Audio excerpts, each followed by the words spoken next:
baseline climate and wildfire, so that's the last 20 years of climate or so, and then projected climate and wildfire. And these are both run out through the end of 2100. So the only difference being on the left, we've held climate stable and we've kept area burn distributions the same, and on the right, we've allowed those to change.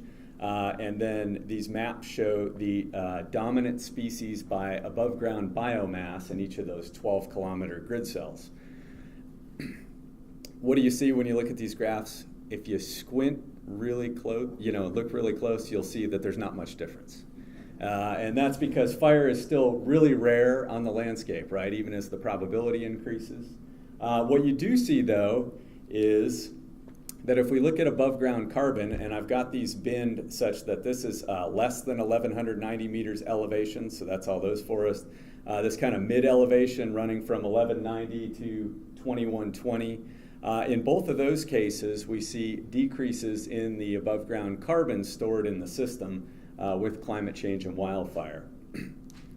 But what was really interesting is all the action is in the regeneration. So these are ensembles for each, from a bunch of different model runs for each of the different climate models. Don't ask me what these acronyms stand for, but they are the acronyms for the climate models that I can't remember because I'm not a climate modeler. But anyhow, basically if you look at these maps, that kind of lovely orangey brown color is a greater than 50% reduction in the number of tree regeneration events over the 100-year simulation. The blue areas are a greater than 50% increase in the number of regeneration events. Now, the blue areas are all along the Sierra Crest at very high elevation. So a large fraction of the landscape is actually looking at decreased tree regeneration. So that's problematic, right? Because we don't get big trees without baby trees. So the other thing that happens is, as we get this interaction of fire and climate, we see a reduction in tree species richness. So these graphs again show the baseline climate and wildfire on the left, and it's the richness class. So the dark colors are fewer species per grid cell, and the lighter colors are more. And when we compare that against projected climate and wildfire, we're seeing a simplification of the forest composition over time under projected climate and wildfire. And so that becomes problematic because what happens if we do get some dramatic shift in climate and we've lost at a particular location the one that would be the winner, right? And I can tell you we've been hit really hard in the Southern Sierra by a 4-year drought, beetles, you name it. And at my research site there, we've got 30% overstory mortality in like 180 centimeter pines, right? Really big trees.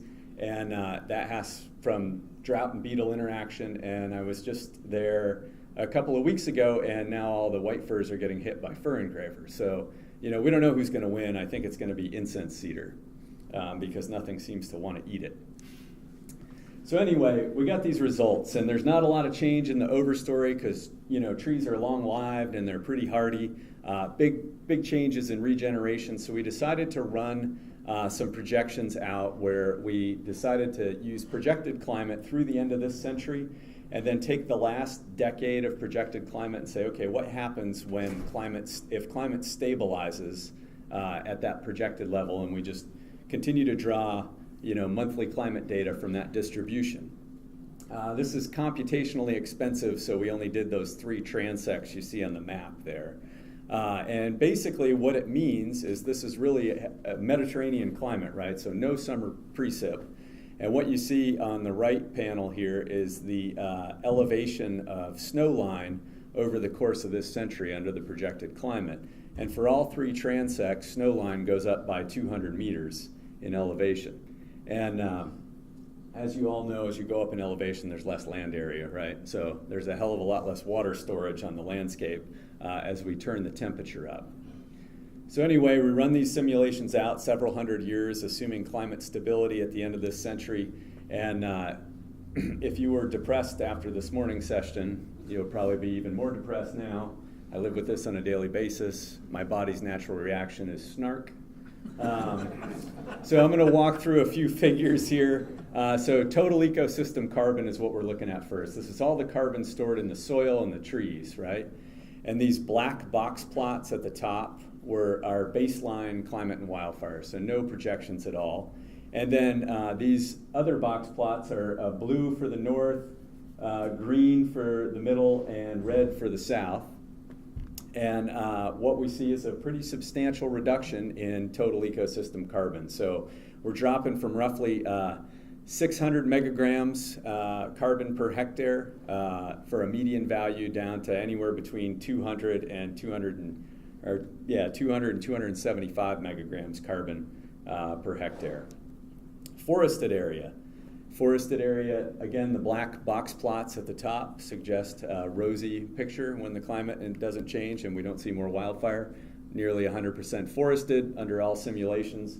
We're looking at a reduction of roughly 50 to 60% in terms of forest area across those three transects. And then the net ecosystem carbon balance. So we're talking about whether the forest is taking carbon out of the atmosphere or whether the forest is a source of carbon to the atmosphere. And this is not especially pretty. Is it control and control and click. There we go. All right, so net ecosystem carbon balance. So basically I have this from a forest perspective. So if it's positive, the forest is taking carbon out of the atmosphere. And you look at median value in the north, it's below zero. It's zero in the central, and it's below zero in the south. And so these forested transects become a source of carbon to the atmosphere. And these bar charts down at the bottom show the percent area of each of those transects that's a carbon source to the atmosphere. So we're looking at roughly 40 to 60% of that area, because we've converted it away from forest, becomes a source of carbon to the atmosphere. All right, so declining species richness, reduced tree regeneration, lower total carbon, reduction in forested area, more area that's a carbon source. Now you're really ready to drink. All right, but what can we do about it, right? So I'm not an optimistic human by nature, but I do like to think of things in terms of, is there a problem to be solved, and can we come up with a solution for that? And so one of the things that I think about, am I dead? No.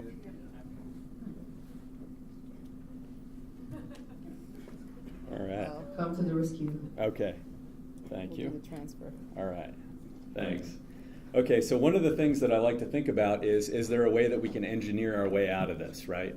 And we've been engineering forests for a very long time, whether it's for wood production, habitat, whatever. And silviculture is our tool to do that, right? We can create a forest structure that meets our needs. And so one of the questions we wanted to answer is if we know we can engineer our way out of this high severity wildfire problem in frequent fire forests, right? We reduce the forest density. We basically keep mostly large trees and get rid of a lot of the smaller ones. And then we restore fire to these systems. And we know that costs carbon. We've got empirical data to show that. We've tracked it from, the basically emissions from the loggers running saws all the way to the trucks hauling the logs to the mill, what happened to the logs, tree growth, the whole nine. We know where it all went for this one study site we have in the Sierra. But we really wanted to look at this question in terms of its impact on fire emissions and tree mortality. And so we ran a series of simulations through the end of this century using the same climate projections. Everything's the same between these two batches of simulations. We're going to see more area burned on the landscape. The only difference is we basically ran simulations where we treated everything available to treat where it was ecologically appropriate to restore fire to the system in the first half of the century, so basically 25% of the land area per decade, versus spread out over the entire century, or 12% per decade. Our prescribed fire varied as a function of those elevation bands, so it was targeted at being ecologically appropriate. So we know in red fir, above the mixed conifer, where fire suppression hasn't been as big of a deal in terms of the impacts on stand structure, it's still a fire-adapted system, so we simulated prescribed burning in it. And we varied those fire return intervals based on the fire histories for each place. And then, of course, we ran this out with no management whatsoever. So this first bit is really looking at fire severity. So all you need to know is that the 1s and 2s are surface fire. The 3 is a little bit of torching, so pockets of trees going up. 4 is quite a bit of overstory tree mortality, and 5 is near stand replacing tree mortality. And then all you've got is the distribution of those different, anyway, I would point, but I've only got one free hand. All we've got is the distribution of the fire severity by those different scenarios. So let's show it. Yeah, so the control, the accelerated in the middle, so that's the 25% per decade, and the distributed is the 12% per decade. And what you see is the accelerated and the distributed end at the same place by the end of the century, but the accelerated treatment schedule gets there a lot faster. All right, total emissions. So we tracked wildfire emissions. We treated anything cut or burned in the name of management as a loss from the system, because I didn't want to get into the nightmare of estimating what markets would demand in 2075, because that would never make it through the review process. So what we did was just track the emissions. Anything out of the forest counts as a loss. And what you see on the in the bar graph on the right is that the accelerated treatment had significantly lower total emissions, and this accounts both harvest removal and prescribed fire, than did the no management scenario. And it was also lower than the distributed. Compared to that no management scenario, the accelerated treatment reduced total emissions by wildfire emissions by about 42%, and the distributed by about 31%. In terms of total carbon stored on the landscape, these are just differences by end of century from the no management scenario, and or actually, I'm sorry, these are just totals. And so the mean across the accelerated graph here on the left is about 156 megagrams carbon per hectare. And the distributed, it's 154 megagrams carbon per hectare. Not much of a difference, right? But when we look at the area of the Sierra Nevada, we're talking about 6 teragrams or 6 million megagrams carbon difference between those two scenarios, both of which are quite a bit higher than that no management scenario. So we got management having near-term carbon costs, right? Anytime we put fire back into the system, we're putting carbon into the atmosphere. That's just basic chemistry. In dry forest types, and quite productive dry forest types in the Sierra Nevada, we can use management to stabilize the carbon stored in the forest, so we can basically decrease the risk profile of that forest by changing the chance that it burns up in a stand replacing wildfire. To achieve that, we pay a little carbon up front from treatment. The gains we get are when those areas do interact with wildfire, we have lower total carbon emissions from the wildfire. And then we actually achieve higher long-term carbon storage. And so fundamentally, we're changing that risk profile for that forest. The other thing I should point out is those burns that we did, that we simulated, the prescribed burns, were every decade or every 2 decades or every 3 decades. So we've got a lot of emissions happening throughout the simulation period. So anyway, the take-home is, and we've been looking at this question in a number of locations, from longleaf pine forest in the southeast, ponderosa pine in the southwest, drier, less productive. Fire can actually act in these systems under changing climate, increased drought and higher temperatures, as a deforestation agent. And this basically provides a mechanism by which we can keep live, large trees growing on the landscape for a longer period of time. So functionally, what we're able to do is manage the rate of change and retain forest cover, which provides us an opportunity to actually maintain forest cover for a considerable period of time than we would in the case of standing back and throwing our hands in the air.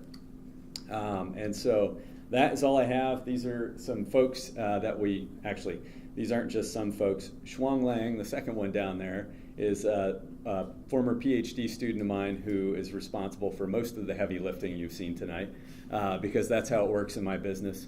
And then, Dan is a postdoc in my lab, and Louise, Rob, and Leroy are collaborators that we've worked on these projects. And then, of course, folks had to pay for it, so they're up there too. Thank you.